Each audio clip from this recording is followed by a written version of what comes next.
looking at our society and the divide and conquer, it's done scientifically. And you don't see the so-called liberal black groups that are out there talking about 50+% of black people being aborted. And that's the highest of any group. I mean, there's as much as 20% of white folks abort their kids, and then it moves down to Hispanics and others. If I was Hispanics, I'd be proud that they're one of the groups that doesn't like to kill their kids. I think it's very, very shameful that anybody does that, obviously. But they sell it like you're just going to get, you know, a wart removed off your butt or something. And that's not really what abortion is. And now you see MSNBC almost every week and CNN going, you know, babies after birth. Let's kill disabled babies. Or even if you don't like the sex of them. It's your choice as a parent up to age 3 to kill your kid.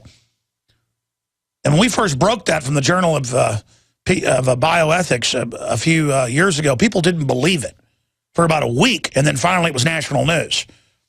That they were in there saying, let's kill kids up to age 3. Even if they're healthy, just... You know, the bioethicists, they're going to decide if you're really alive or if your life's worth something. And, you know, old people, they're not really happy. Let's just kill them. That's why Mark Dice went out last week. We put the video up when he premiered it a few days ago on Infowars.com and PrisonPlanet.com. We played clips of it here. And he showed everybody he talked to. Only one person said, is this a joke? All the others said, oh, yes, I think we should get rid of all the old people. We should euthanize them. And it was old people saying it, saying, I don't want to be alive when I feel bad. Well, see, you're not going to be getting health care. You're going to get euthanized, ladies and gentlemen. And this is the way of it. This is eugenics. This is how it started in Nazi Germany. And look, I've already digressed. I want to get to the new report. The point is that, I don't know, in the last few years, it's got to be more than 10 cases. The last few months, I've heard about 3 or 4 of them, where Austin cops, where I live, pull somebody over, and the white guy, Hispanic, black, it doesn't matter. You get out of your car. They've killed people of every, quote, race. They get out, day, night, doesn't matter. And the cop has been trained for instinctive shooting, thinks they see something, and thinks they're at the OK Corral, and boom, shoots you. Boom, you're dead. And then it's like, well, they were scared. And that's why the police defended Zimmerman so much, because they understand you're in a fight, you're in a situation. They don't know what happened. You've got reasonable doubt. But at a certain point, even when it's in areas with surveillance cameras, they grab that. They don't release the dash cam footage in Austin. This is going on. And you've got this detective, a white detective. By the way, we had to dig to find that. This happened last week. White detective, like something out of a movie. Hour after the bank's robbed, he's there. It's a white guy on the surveillance footage that's the suspect. We're going to show that Jakari Jackson report in a moment. He chases a guy, you know, a fellow walks in, black guy, sees all the cops and everything, goes, ooh, maybe it was made out of warrant or something, who knows? That's not in the news. I'm sure they would have told us if it was the case. Goes, ooh, a bunch of cops, kind of like open the door and it's a bunch of stormtroopers in Star Wars. You're like, I think I'll get out of here. And so he goes, walks on the street, cop starts chasing him. And, you know, I know the instinct before. I've had cops behind before and thought about just, you know, let's see how fast this baby can go. But the guy runs. The cop commandeers somebody's car, chases him, and then shoots him in the back of the neck. Now, Jakari, you've been really researching this. Mm-hmm. And so fill us in on what happened. And the fact that this is barely even local news. So here's the KVUE story.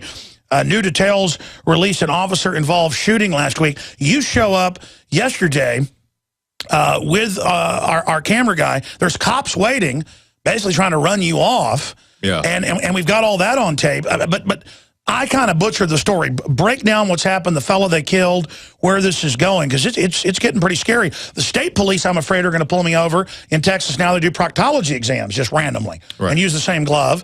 Now they've got weird army checkpoints my wife ran into with Hitler Youth up in Waco. In fact, I haven't even aired that footage off her iPhone yet.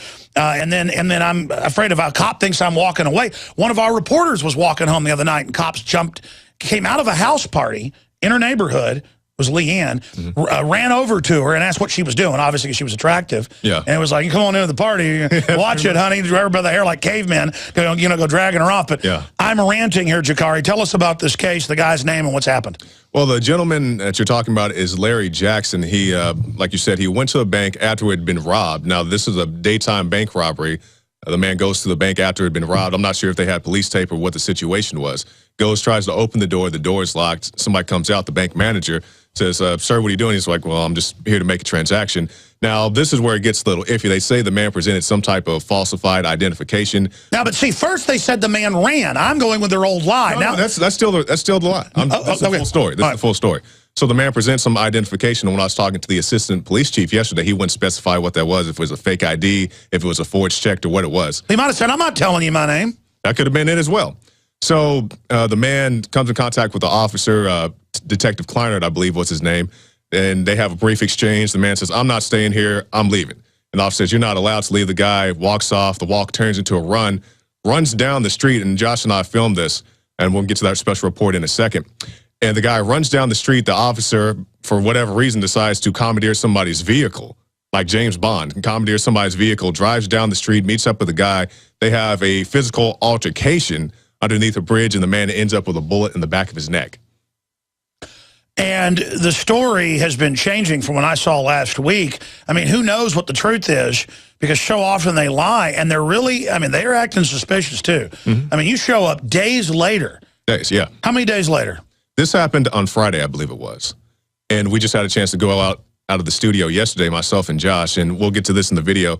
We go to the bank. So we're talking like 5 days later, yeah. 4 days later. We park across the street because we're driving up, and I'm like, I'm not going to park in their parking lot because I know they're going to kick us out. So we park at a grocery store clearly across the street. We get ready. I say, I'm going to go inside and talk to the bank manager. And Josh is like, okay, I'll just stay out here and shoot some B-roll. Good. And I walk across the street. The second my foot hits the curb, with what has to be the fastest response time in APD history, a man runs out the bank. What are you guys doing? Maybe it's because you're black. Maybe, I don't know what it was. I have to shoot you a little bit here. No, I'm joking. Yeah, hopefully not. But I get across the street, and the guy's like, what are you doing? I was like, yeah, you can see it right there. I was like, I'm going into the bank. And then when he sees my camera, that's when he gets a little more friendly, and he shakes my hand and so forth. And after that, he was pretty well-mannered. And he said, well, they prefer that you call ahead. And I said, well, sir, you know, I'm already here. Can I just go in and talk to the bank manager? And he says, well, you know, I don't really want that. I said, well, will you talk to him? He said, yeah. But I mean, you're nice about this, and I tell the reporters don't get in conversations, but I would have said it's a free country, I'm going in there. Yeah. I mean, I'm getting tired of this. Oh, yeah. And, of course, I'm being sarcastic about the cop going to shoot you. But the point is, I mean, he does run over there towards you. And, I mean, wow, they're really on this story. They don't want people talking to the witnesses. And I guess that was the point. And they leave us out there for about 10, 15 minutes. Meanwhile, a helicopter flies overhead. I'm not sure if that was related or not. It's just something weird that happened. It's part of living in a free country. Yeah, part of living in a free country. And you were walking while black. Yes, I was walking while black. And it just so happened that, you know. Doesn't matter you're wearing a suit. That's not even enough now. Yeah, I was dressed in, you know. You wear a crown to be like the Queen of England, then he would have like bowed down to you. Yeah, if I was walking a red You had a shaved head though like him. You should have liked that. Yeah. But, you know, like I was saying, we were out there, and the bank manager comes about 10, 15 minutes later, or a bank representative. And meanwhile, APD calls us because we called to talk to their public information officer. They call us back while we're at the bank. And I'm saying, well, just so you guys know, I just encountered an officer. He's leaving us outside for 10, 15 minutes. I'm not exactly sure what he's doing. Just know that we're out here. They say, okay, just come and meet with us at 12:45 at the APD headquarters. So we talk to the bank representative, and he doesn't give us any information. So we shoot our stand-up, go to APD, and that's when we talk to Assistant Chief, I'll keep on calling him Bradley Manning, but his name is Manley. So Brian Manley. Yeah, Brian Manley. He's very manly. He was very manly. He was a very, very nice gentleman. He didn't give us too much in the way of information. And one of the questions I asked him, you know, I said, if this is an ongoing investigation, you say, you know, the shooting's under investigation, why do you chase him? That's under investigation and so forth. How do you know that the man was there to commit a fraud, Mr. Jackson? And he said, well, you know, of course, that's still part of the ongoing investigation. But, you know, the shooting, why the officer unholstered his weapon, that's under investigation. But the fact that the man was there to commit a fraud, that's a concrete fact. And by the way, if the suspect was black, why would a bank robber come back later? I would see some reason to pursue, but it's like looks like a redneck hillbilly in the main suspect videos, and then a black guy comes and talks to the manager, starts walking away, going, "I don't want to talk to you. I don't." And then you end up dead, and that's happening more and more all over the country. Yeah, and people keep saying that the man had no reason to run, like Anthony Beeler said. He said the mere fact that the guy's dead now shows that he had a reason to run. Well, let me tell you, I'm actually now, when I'm with my kids, I'm actually scared of the state police because they're still I mean, they'll pull you over in front of your family and literally stick their hands in your rear end. I mean, that is horrifying, man. And it's just another case we see because we saw the case in Toronto. I believe it was this past weekend as well. A gentleman was on the boxcar. I think the guy was 18. His name was Sammy Yadam. and he's not even stepping off the bus. He has a knife. You can see the video right there. He has a knife in his hand. The police tell him to drop the knife. He doesn't drop the knife. Now, as you can see in this clip, Alex, they're close enough to him to use maybe a chemical agent, use some bean bags. And they shoot him over and over and over and over. Times. They shoot him 9 times in this clip. Well, it's like the 95-year-old guy at the nursing home that had a shoehorn and... he had a cane, he had a shoehorn, and then they said he allegedly grabbed a butcher knife and was waving it around. Even if he did have a butcher knife, you think you could probably snatch a knife from a 95-year-old man.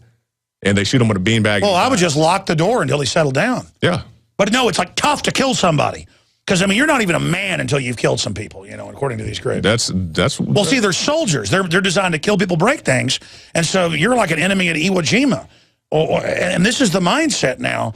What the cops don't get is that police are supposed to be peace officers. Mm-hmm. You're supposed to be so macho, you don't go and just kill people as the first idea. That's what thugs do.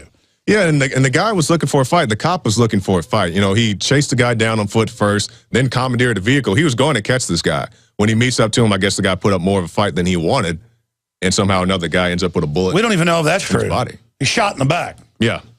Which was very suspicious to me. That's just the story I was told. Well, let's go ahead and go to your news report right here, and then we'll go out to break and come out and finish up with this with Jakari Jackson. And this is happening all the time now where I live. Let's go ahead and go to this clip. We're here at the Benchmark Bank. You just saw moments ago, we stepped out of our vehicle, which is across the street where my cameraman Josh is. We came across the street to the Benchmark Bank. We were immediately approached by an officer. He said, "Sir, what are you doing here?" I said, "I'm just here to speak to the bank manager." He said, "Well, they prefer that you call before you come." Well, I said, "Well, I'm not looking for a problem, officer. Can you go get the bank manager for me?" The officer agreed, so that's what we're doing now. So you saw just moments ago, we were approached by both an officer and a representative of the Benchmark Bank. Now, the reason why we're here is because last Friday, a gentleman tried to enter the bank after the bank had been robbed. Obviously, the gentleman did not know this. Keep in mind, the gentleman who came to the bank after it had been robbed did not match the description of the suspect at all. The gentleman presented identification to the bank. Then an officer approached the man. The man did not want to talk to the officer, decided to walk away from the situation. That walk turned into a run. A foot chase ensued. The officer eventually caught up to the man at a nearby park. There was an alleged struggle, and somehow or another, the man ended up with a bullet in the back of his neck. First of all, do you think it was the appropriate response of your officer to chase the man? Yes, the police department does have a pursuit policy, a foot pursuit policy that dictates when our officers can be engaged. The foot chase ended under the Shoal Creek Bridge over off of 34th Street, and their struggle ensued under that bridge. During the foot pursuit, Detective Kleiner did enlist the aid of a motorist to help him catch back up to Mr. Jackson. Do you know at what point the officer removed his holster? Was it knocked out? Did he pull it out? Do you know exactly what happened? That's still part of the ongoing investigation. But as far as striking an unarmed man in the back of the neck, do you think that's justified? I can't speculate on that. Is the officer involved still in active duty? Yes, the officer, per our standard policy, is on restricted duty with pay. Now, it's my understanding that the gentleman has some type of false identification. Can you specify what that is? Again, due to the ongoing nature of the investigation, there are some pieces that we're not releasing. We have this ongoing investigation as far as, when the officer unholstered his weapon, when exactly he fired the weapon, but you're pretty confident in saying that he was there, the gentleman was there to commit a fraud. Does his prior history have anything to do with that conclusion? We have not released Mr. Jackson's full criminal history. We're not attempting to challenge his credibility. Anytime a life is lost, it's tragic. And it's tragic for Mr. Jackson's family. As a law enforcement family, it's tragic for us. Our officer is, having a hard time with this as well. Now, I can't help but notice the similarities between this case and the George Zimmerman Trayvon Martin case, whereas the person with the gun aggressively pursued the person without the gun, and when an altercation ensued, the person with the gun opened fire. All right. And that just so happens to be... And that is what the subject of the new August issue is all about, by the way. And the new magazine is out, InfoWarsStore.com. We'll have conclusions and final thoughts with Jakari Jackson straight ahead. I had tried everything. I'd cut back the amount of food I was eating. I was lifting weights and jogging, but nothing was working. My body was literally starving for minerals and trace elements as well as key vitamins. And as soon as I had that, I immediately could eat half of what I was eating previously and be satisfied. Now, there are hundreds of great products at InfoWarsTeam.com, but I want to point out the 3 that have helped me lose 37 pounds in just 2 months.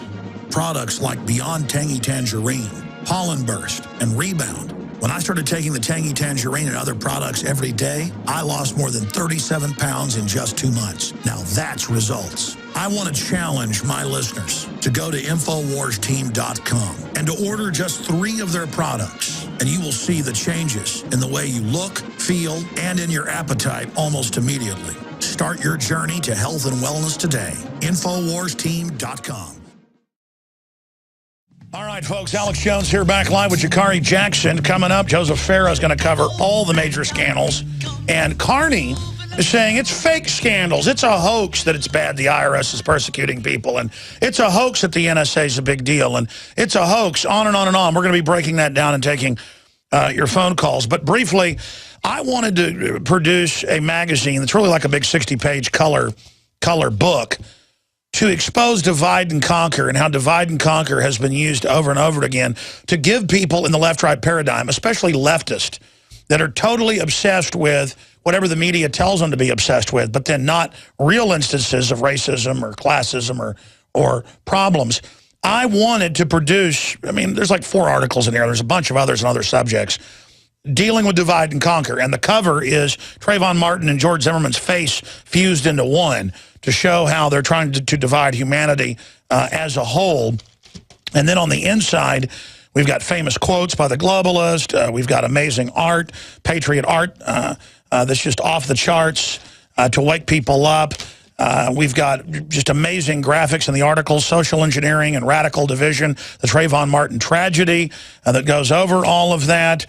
This is the way to deprogram people. Domestic spy grid designed long before 9/11. Russian forces on American soil, breaking down how more and more foreign troops are training to take on the American people and how that's public information. You want to wake people up, this is it. Fluoride in the water is a chemical weapon attack on you and your family, with all the different Harvard studies, to just give somebody and go, look at this. Look at this. Don't give your baby fluoride water. Things like that. It's an information warfare weapon. CIA will now openly propagandize Americans. Article breaking that down. Obama conquers internet through executive orders. We got a Ron Paul article in there. A first-rate magazine. How the federal government plans to persecute Zimmerman. The whole divide and conquer program. A big political poster inside. How they're setting up the Patsy as the Boston bomber. We've got a political opposition being targeted, how it ties into Richard Nixon, how Obama is beyond all that. InfoWarsStore.com. FBI plan to kill Occupy leaders. We talked about that. There it is. Breaking it down. Just chilling information, ladies and gentlemen. And we're almost sold out of the July issue. I ordered 30,000 extra this time because they have 10 bumper stickers in them. And we've got, I don't know, like 3,000 or 4,000 left. They will sell out very, very quickly because I printed over 130,000 of these instead of the 100,000 we usually do. We're selling them at cost. You can get the July issue with the 10 bumper stickers to wake people up in your area with statements like, listen to Alex Jones, forbidden information, Infowars.com, America's been occupied by globalist forces, 6 medium, 4 big ones. You can get those below cost. It's an info weapon.